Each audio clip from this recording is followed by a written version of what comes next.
Hey everyone, welcome back for another deep dive. You ever get that feeling where you're learning new English words, but then poof, they're gone the next day? Oh, yeah. It's like they just vanish into thin air. It happens to the best of us. Super frustrating, right? Today we're going to dig into a simple but powerful way to make those words stick. Repetition.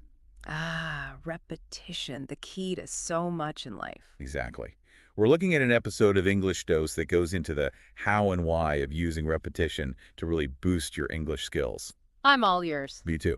So the episode starts by talking about how our brains learn new things. Right, like the actual nuts and bolts of it. Yeah, like when you encounter new information, like a new word, your brain creates a specific pathway for it. Like a new trail through the woods, the more you walk it, the more defined it becomes. I like that analogy. And each time you repeat that word or use that information, that pathway gets stronger.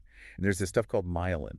Myelin, the brain's super insulation. Right. It wraps around those pathways and helps the signals travel faster and more efficiently. So basically, the more you repeat something, the thicker the myelin gets. And boom, you can access that information way easier. So it's not just about vaguely remembering something. It's about being able to use it quickly and naturally. Exactly. So the episode goes on to talk about different ways to repeat information. Obviously, they're saying the word out loud, writing it down, Reading it, using it in sentences. and they emphasize that it's important to use the new words in different sentences. Yes. So you're not just passively repeating, you're actively thinking about the word, how it works, its nuances. Like that example they used with the word adventure. Just saying adventure, adventure, adventure isn't as powerful as using it in different contexts. Right, because then you're forcing yourself to understand the meaning, not just the sound. Totally, like you're giving your brain a workout. Exactly. And it brings up another key technique, spaced repetition. Have you ever crammed for an exam, aced it, and then completely blanked on everything a week later? Oh yeah, definitely been there. That's because our brains are naturally wired to forget things. But with spaced repetition, you review the information at longer and longer intervals. So it's like strategically reminding your brain not to forget something. Exactly. And this doesn't just apply to vocabulary. The podcast episode also mentions how useful repeated listening can be. Like rewatching an English movie or listening to a podcast episode again. Yes.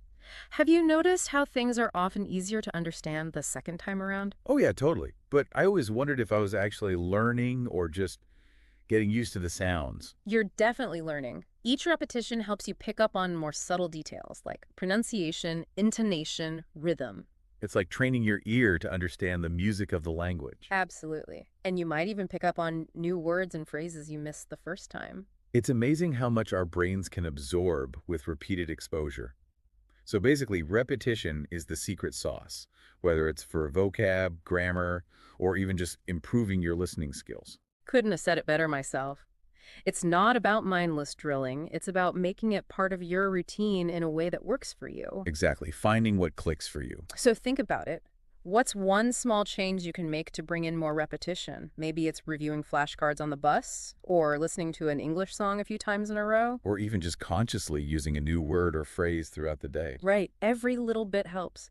Repetition is a simple tool, but it can make a world of difference in your English learning journey. So get out there and repeat, repeat, repeat. And have fun with it. Thanks for joining us for another deep dive. We'll see you next time.